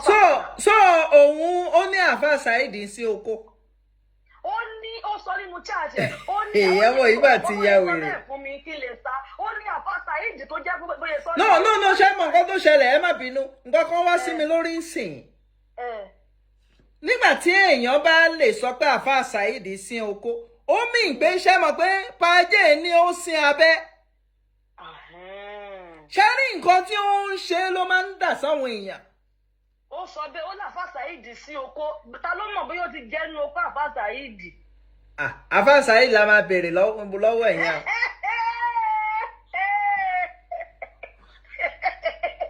Àfáà Saheed la máa béèrè yẹn lọ́wọ́ ẹ̀. Níbo ṣáà ti rí mi pẹ̀lú Àfáà Saheed rẹ̀ aláṣà ní aláṣà jájẹ́ inú òṣàdùn ló bá tún wá lánàá kí ló wá pé lọ́dọ̀ ọmọ yẹn kí ló wá dọ́dọ̀ ọmọ yẹn mọ ní ìwò tó jẹ́ páláṣẹ́wó ní kò sẹ́ni tó do ẹ káàkiri gbogbo everywhere náà ti máa ń bá ẹ sùn. Lọ́wọ́ tèmi èmi ṣì kíláàsì jù wọ́ lọ èmi ṣì clean girl èmi jù wọ́ ìwọ dẹ́pọ̀lọpọ̀ ni ẹ́ irú wọn tó fi lè gbé láti sínú ilé tó ń bọ̀ tó ń fún lóúnjẹ orípọ̀ lórí burúkú ọmọ ni ẹ́ olórí burúkú ọmọ ní ẹgbẹ̀rù dání ló gbé sínú ilé Africa Michael Jackson tó gbé sínú ilé olófò aláyébàjẹ́ tó gbé sínú ilé tó jẹ́ pé òun á ṣe chaati 20 lójoojúmọ́ tí ò lè bẹ wí tí ò lè bẹ sọ̀rọ̀ tí ò lè nà ẹ́ ní kòbókò ó fọ́ kòbókò mọ́ ẹ lórí pé olórí búyàwó ni ẹ́ irú ògbó yìí ló fẹ́ máa sọ̀rọ̀ àwọn ló ń ṣe láwáyì mọ́ ẹ àwọn ló ń ṣe láwáyì mọ́ ẹ ò ní nǹkan kan ọmọ irun tó kó jọ owó lè ló fi kó jọ ó tiẹ̀ ẹni tó tiẹ̀ ń jà fún monetization.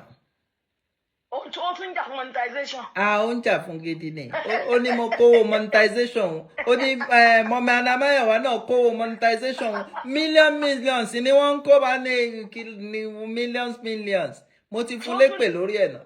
ṣótú ní bísíkò náà tún jí owó monetization. ó sọ bẹ́ẹ̀. ẹ̀yin lè má wá pọ̀ olórí burúkú ọmọ tó jẹ́ pé gbogbo tó bá ti ń ṣe ló fi máa ń búyàn.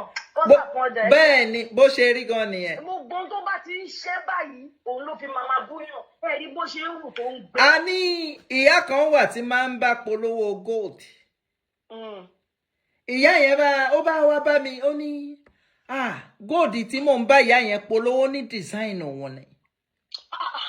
Ọlọ́run mo purọ́ mọ́ mo máa ní design ni gold yìí okay títí ẹni ó ní òun ni design ni gold òun ni okay kí ni gram gold tiẹ̀ ṣe mo ní ṣe same gram ni ó ní kò ń ṣe ó ní gram tòun ojú ti woman yẹn lọ okay tó bá jẹ́ bẹ́ẹ̀ gbọ́ tó o máa ṣe ni pé ó ṣe kó mú picture gram tiẹ̀ náà wá tó bá jẹ́ 50 gram ni wọ́n ní mò ń polówó 20 gram ṣebí èyí tó bá wọn anybody ló máa a ní kò ta nǹkan tó ń jẹ́ gold.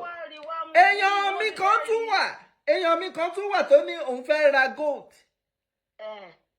ó ṣàkàn scope kò ta nǹkan kan. kò ta góòlù ṣẹ́yìn rò pé ó ń ta góòlù ni níbo ló ti fẹ́ rí owó góòlù máa ta góòlù.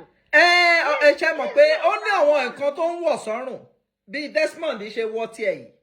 ẹbẹ̀ Bisco ṣe rà lọ́wọ́ ẹ̀ tó bá jẹ́ pé ó ń ta góòlù. nǹkan tí à ń sọ náà nìyẹn pé ṣebí ńgbà yẹn òun àti mọ̀mí Anamáyọ̀wá wọ́n máa ń ṣe dáadáa. kí ló dé tí mọ̀mí Anamáyọ̀wá ò ra góòlù lọ́wọ́ ẹ̀.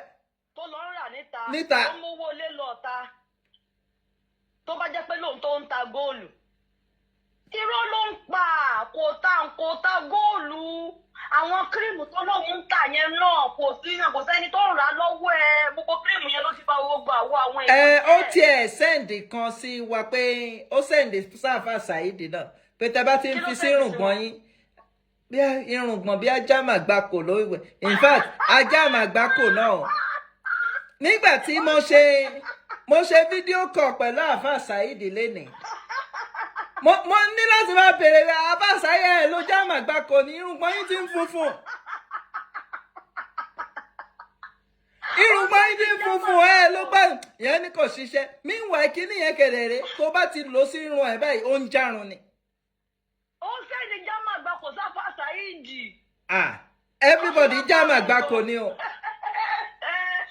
àfà Saidi ẹgbẹ́ jámà àgbákò lọ́wọ́ mo lórí. bọ́n àwa gan ò sọ jíǹgbà téèyàn dédé pé kinní ní jámà àgbákò ṣé o mọ̀ pé tó o bá rà wá jámà àgbákò ni. no ó yẹ kí èèyàn máa wo orúkọ nǹkan gbà mí kó o tó rà. jámà àgbákò kó fi máa parun gbọ̀ ṣé ẹ mọ̀ pé téèyàn bá gba jámà àgbákò wọ́n máa jámà àgbákò kiri. jámà àgbákò rí làgbákò ni. ọlọ́mọjà jámà àgbákò ọmọ aláta ni ẹ lè rí kó fún àwọn cream ẹ lórúkọ tó nice ṣòye yín kíyàn tẹ̀ ní a golden rose oil kíníkan. ẹ̀yin posh ẹ̀hún ò posh ẹ̀yin posh ẹ̀hún ò posh ni. kò àní ẹ̀ máa kọ́ tó máa jámà àgbákò kírìmù àwọn olóyún kíní. a ní lẹ́yìn tá a lò in fact mo ò jẹ́ gbèsè rí awọ́nú gbèsè straight ni. nígbà tẹ́ lo sẹ́yìn náà lo jámà àgbákò ni. mo lo jámà àgbákò. ṣé ẹ jámà àgbákò. mo jáàmù ẹ̀ náà mo ń sọ. ọmọ yẹn ti lo ṣẹ́ fún yín o. Ọlọ́run ló yọ yín o. àti pé a ní pé ìyàwó mi àti ẹ̀ máa ní ọmọ yìí kíní kan máa tún máa jà pé ọmọ yìí ó nídìí ẹ̀pù ní ìjà gidi. a ti tó oríṣiríṣi nǹkan sínú jámà àgbákò kó kẹ́ máa gbà tòun Ọlọ́run ló yọ yín o Ọlọ́run ti yọ yín o ẹ máa dúpẹ́ orí yín. ìjà gidi at a point mo kàn lè lò ní right gbàtí mo lè lò yẹn ṣe mọ̀ mo ò dá sí nǹkan kan because ṣe mọ̀ bí ìgbà tó yẹ pé èèyàn ti rí pé náà ojú ẹ̀ kọ̀ ká ni. àbí kíní jámà àgbákò yẹn ló jẹ́ kí ìwé àti ẹ̀ mọ̀ akọ̀ṣà jámù àgbákò kò. ṣé kìí ṣe jámà àgbákò yẹn ló jẹ́ kí irùngbọ̀n àfà Saidi máa funfun torí mo notice ẹ̀ pé ó funfun kó má lọ jẹ́ pé ó ń white jámà àgbákò yẹn náà ló ń bleach gbogbo. bí ó báwọn ènìyàn ṣe máa yan pèèyàn ní jámà àgbákò pé kírìmù àwọn náà dẹ̀ lọ tẹ́rí sí pé ok a fẹ́ test jámà àgbákò. Ọlọ́run dẹ̀ ti yọ yín báyẹn kú oríire. Ọlọ́run yọ wá o mọ̀mí anamáyọ̀wá gan ń gbégbá ọpẹ́ ni woman yìí náà ọba ńlá yẹn náà ó ní láti lọ ṣe kí ló ń pè no kí ni wọ́n máa ń pè ní Thanksgiving ní church ni. Ọlọ́run ti yọ gbogbo yín everybody ti kúrò lẹ́yìn ẹ̀ kò séyàn lẹ́yìn ẹ̀ mọ́. no ó ní láti lọ ṣe Thanksgiving church ni mo ò gbọ́rọ̀ ẹ̀ rí. ọba ńlá náà ti fèrè ge yẹn náà ti sá lọ bisco baby emission yẹn náà ti sá lọ P&P yẹn náà ti sá lọ àfà Saidi. èmi ti fílẹ̀ for like 2 years. lẹ́yìn ti sá lọ. Now.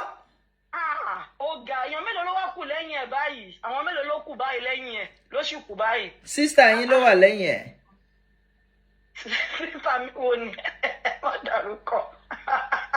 girlfriend mi. ìyàwó yín. ìyàwó mi ló wà lẹ́yìn. ìyàwó yín ló wà lẹ́yìn. a ṣì ń ṣiṣẹ́ fún náà ní anyway tẹ́mi ò bá tẹ̀ sí lẹ́yìn ẹ̀ tí ìyàwó mi tẹ́lẹ̀ bá wà lẹ́yìn a ṣì ń ṣiṣẹ́ fún ni. ẹ̀ṣin ìgbà náà ni gbogbo ẹ̀. ọjọ́ kí n tó máa lọ jẹ́ kí sáré fún jẹ 2 minutes kí n tó pa fóònù. ọmọ òfò lọmọ yẹn mo lórí ibú ọmọ òṣì lọmọ yẹn. èèyàn kan ní ẹ má bínú kẹ́ ẹ tó fún jẹ èèyàn kan ní òun lòun sá fún mi rárá a ní irọ́ tó máa ń pa nìyẹn èmi mo ò dá sí ọ̀rọ̀ ẹ̀ mọ́ nítorí pé a ti rírọ̀ ẹ̀ pé ọ̀tọ̀ nìkan tó máa sọ́n bì ọ̀tọ̀ nìkan tó máa sọ́n bì irọ́ tó máa ń pa nìyẹn. àwọn bọ́sà bọ́dà mo ti gbọ́ sí pé wọ́n lẹ́yìn lẹ sá fún. mo kàn jìnnà sí mo ò bájà o mo kàn rọra ṣí sílẹ̀ ni. Mo ti gbọ́ ti pẹ́ pé wọ́n ní pọ́sà pọ́ndà ti ń sá fún pé ó ti ń jẹra kúrò lọ́dọ̀ ẹ̀ díẹ̀. Náà ń gbàdí àbí gbàtéèyàn ń jà. 2 minutes kí n sáré fún jẹ ẹ̀yà bàbá mi ẹ sáré fún mi 2 minutes kí n fún jẹ. Sori Lizzy olórí burúkú ọmọ olóṣì ọmọ nìyẹn ẹ̀ ló. Ṣé ní gbogbo rádẹ́radá tó kó sẹ́yìn kinní tó ń ta kinní? Ó ń tajà kọ́kán. Gbogbo àwọn lẹ́ẹ̀sì tó ń kó rọra yẹn kò sẹ́ni tó rà lọ́pọ̀ ẹ̀. Ọkọ̀ lọ́kọ́ shopping mall. Sori shopping mall tó kọ́ yẹn waste of money nítorí. Kò ń ṣe waste of money fún Facebook fracas ni. Ẹ má bínú kò yé mi ni. Ó fi ń ṣe Facebook. Ó fi ń bèèrè àyọ̀dá. Wọ́n ní waste tó wọ́n ló fi ń bèèrè. Ayé ẹ̀ ti bàjẹ́. Orí pẹ́ nígbà tí pọ́sà bọ́lá fi ń fún ẹ̀jẹ̀ lẹ́nujọ́ mẹ́ta orí pé òlè wa máa ṣe chaati ẹjọ́ mẹ́rin márùn-ún mọ́. Orí pé a ti ní ìsinmi díẹ̀ lẹ́yìn tí pọ́sà bọ́lá ti bọ́ta fún ẹ tó ti ń kó kòbókòbó ẹ lórí ìwọ ọmọ jáde àti ìwọ ọmọ lédè ìwọ ọmọ rádaràdá yìí. Ìwọ ọmọ tó ò níṣẹ́ tó jẹ́ pé wàá máa bọ́ta láàárọ̀ lọ́sàn-án lára táìmù ogo ló ní fọ́kọ ẹ̀gan náà wò ní táìmù bí wò ṣe kọ́kọ́ wà kàn jókòó sójú kan wà dojú òbò sójú kan wàá máa tojọ́ bòtòbòtò ohun tó kọ̀ yìí tí òkú ẹ ló fẹ́ dá sí. Ta ló gbàṣẹ ilé lọ́wọ́ ta ní lórí social media yìí bọ́lá tí wàá wù bọ́ jù kò ní bá mi dá fún oníṣòrí ilé òníkúure. Ìwọ ọmọ rọ̀dán ìwọ bá máa sọ̀rọ̀ bá máa nà ká sáwà. Ta gẹ́ bọ́lá tí wá ṣètò nípa ẹ̀mẹ̀ṣẹ̀mú gbàgbára ilé ẹ lọ́wọ́. Ìwọ àti ta ni ẹ̀mẹ̀ṣẹ̀mú kò ọ̀gá ẹ ló jẹ́ ọmọṣẹ́ nìkan jẹ́ lọ́dún ẹ̀ kò ní dá fún ẹ kò ní dá fún fòrò yálà já ẹ.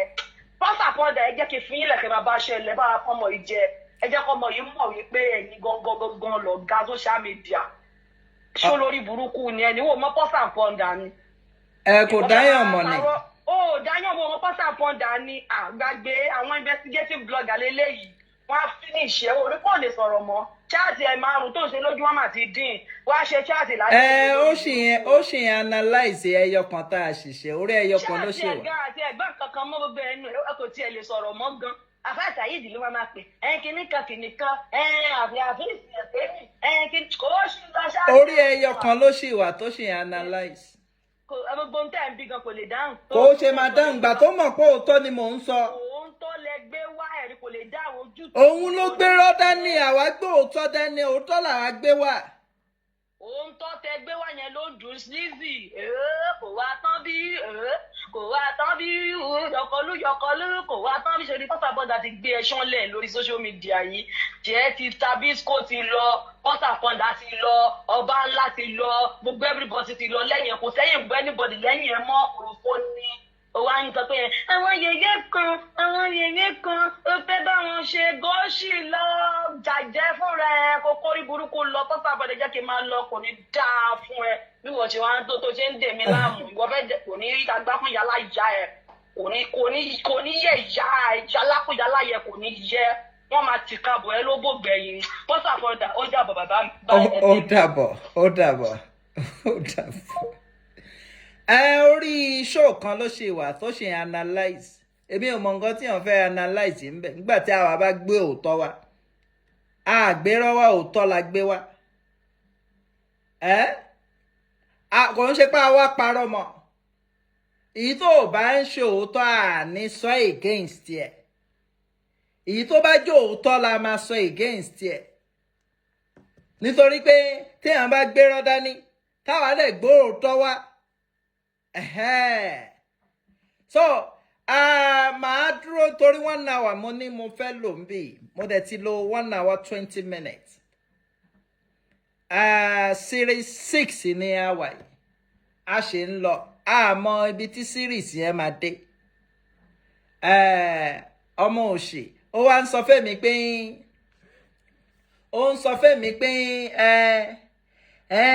ó máa lọ máa play show wa kí ló kún ẹ pẹ̀lú nǹkan tí mo fẹ́ play kò kún ẹ náà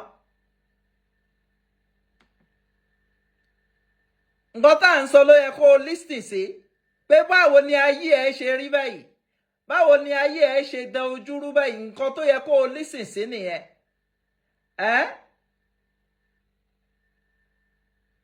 nǹkan tó yẹ kó o listen sí nìyẹn ẹ̀yin náà ẹ gbọ́rọ̀ ẹ̀ olódo wọn àlẹ. Kind of grammar you speak like?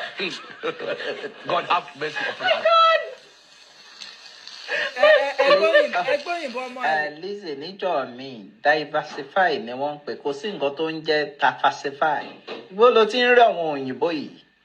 ẹgbóyìnbó tó kún ẹgbóyìnbó. Welcome back. Now, the details. Able to diversify. You see, I don't blame some women.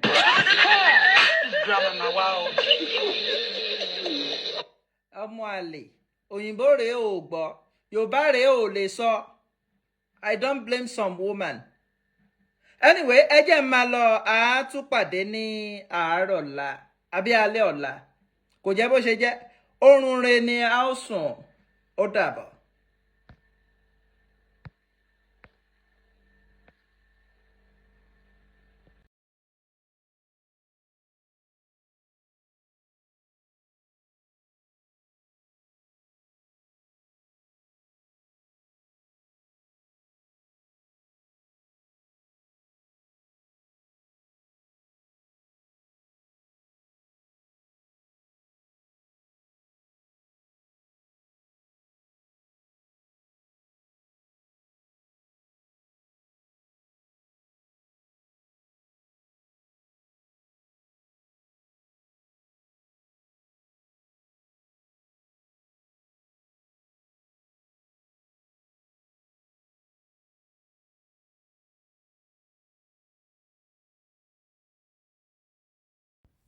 Ẹ káàbọ̀ padà sórí ètò Alpha. Ṣé gbádùn ẹ̀? Ṣó mu? Ẹ ṣúọ̀. Ó mú yes. Ẹ like ẹ̀. Ká tún gbé mi wá. Bàbá yìí gbé wá. Mo wá lè. Ó lè jẹ́ aṣọ iná ni màá fi gbé wá. Ó lè jẹ́ fídíò ìtẹ́ ilé ìtẹ́wò tẹ́ náà ni màá tún fi edit mi wá. Màá kàn change tọ́pìkì àti nǹkan tẹ́ gbọ́ ń bẹ̀. Màá tún bá yín gbé mi sí. Because it's not easy. Editing kò easy. Mo wá fẹ́ bẹ̀yìn. Ẹ máa bá mi comment, kẹ́ máa bá mi like, so that YouTube á lè máa mọ̀ pé yes, different program ní aṣọ tá wọ̀ ló papọ̀. Àbí ká kúkú ṣe ní one uniform kò lè dá bẹ́ẹ̀. Ká máa wọ aṣọ yọ owó kan kò lè dá. Ní mo ní wọn, ní mo old one. So ẹ bá mi ṣe kí ẹ bá mi subscribe. Ẹ má gbàgbé gbogbo ẹ̀yin tí bá fẹ́ ra body cream ní ilé-iṣẹ́ Danari skincare ẹ máa bọ̀ wá. Ẹ̀jẹ̀ kan máa bọ̀ wá. Gbogbo ẹ̀yin tí ẹ bá fẹ́ ra spiritual items ní ilé-iṣẹ́ Lady K spiritual store ẹ máa bọ̀ wá sọ́dọ̀ Lady K. Gbogbo ẹ̀yin tẹ́ bá fẹ́ ra ready to wear ní Lady K boutique ẹ máa bọ̀ wá sọ́dọ̀ Lady K. Gbogbo ẹ̀yin tẹ́ bá fẹ́ ra body cream ní ilé-iṣẹ́ Danari skincare ẹ pè mí kí n fún yín nọ́mbà. Gbogbo ẹ̀yin tẹ́ bá fẹ́ ra TL natural herbal agbójẹ̀dí àgbo manpower tó máa jẹ́ kẹ́ dóbò dáadáa. Àsìkò yìí èèyàn gbọ́dọ̀ máa dóbò kì í ṣe gbogbo náà lè máa fi mu tíì gbígbóná. Ẹ mu tíì gbígbóná gan tán tẹ́ bá ṣe bọ́ sórí bẹ́ẹ̀dì bá òtútù àti ìnáwó gan yín. Ṣé máa gbé tíì gbígbóná sórí bẹ́ẹ̀dì ní lẹ́yìn kẹwọ́ dádì mọ́ra kí dádì wọ̀nyí mọ́ra kẹjọ ṣe kíni kẹjọ gbéra yín débẹ̀ kẹ gbó tútù dànù kẹ gbóra yín dáadáa. Ìyẹn lẹ máa fi gbó tútù dànù. So ẹ pè mí kí fún yín ní fóònù nọ́mbà iléeṣẹ́ TL natural herbal ẹ̀ mi báyìí sí fìlà láwọ̀ àmì etí pílò láwọ̀ àmì àkọlọ́ ń sàánú. So bóyá jẹ́ nìyẹn ẹ wá bá mi rajà o tẹ́ bá ti bá mi share program mi ní tún lọ gbé wá o. Ẹ mọ̀ pé àwọn tó ṣe program yẹn program wọn máa ń gùn gan. Torí ẹni mo ṣe máa lọ bá yín gé àwọn kókókò cut and paste pépépé tó máa tètè dùn wò fún yín òun mo ṣe máa gbé wá o. Tẹ́ bá wá ti bá mi máa like ẹ̀ mo ní di help tẹ́ lè ṣe fún mi lórí àwọn program fúráká wọ̀nyí torí àwọn fúráká yẹn ó gbá lórí wọn ọkọ̀ bá page ara wọn jẹ́ ni ó bá gbá lórí wọn gan so help tẹ́ lè ṣe fáwọn bí tí wọ́n fi ní page tí wọ́n bàjẹ́ ẹ máa like ẹ máa comment bí tí ká wà báyẹn ẹ kọ́ tẹ́lẹ̀ ẹ̀kọ́ tẹ́ bá ti tẹ́lẹ̀ ẹ̀kọ́ báyìí ti like ẹ̀ ní ẹ má tẹ́ tó sórí ìkodo ẹ like ẹ̀ nìyẹn èyí tó ṣe orí sókè ẹ bá mi click lé ojú òní tíyì ẹ ṣé gan mo dúpẹ́ wá raṣọ o aláṣọ ìgbàlódé Lady K international ọmọ tó sọ tí wọ́n sọ tán Lady K international káwọ́ ṣọ kó ṣe rẹ́gí o Lady K international aṣọ làṣírí ẹwà Lady K international èmi náà ni wọ́n nífẹ̀ẹ́ lómi ṣe mi ẹ wá raṣọ ẹ gbé sáyé compose jíngù fúnra mi ẹ gbé sáyé compose ẹ tí bá jókòó tí mo rẹ́ni tó máa fún mi ní beat máa compose jíngù tó gbáàsì máa compose ẹ fáwọn èèyàn ó yá ẹ ká lọ ẹ ṣé.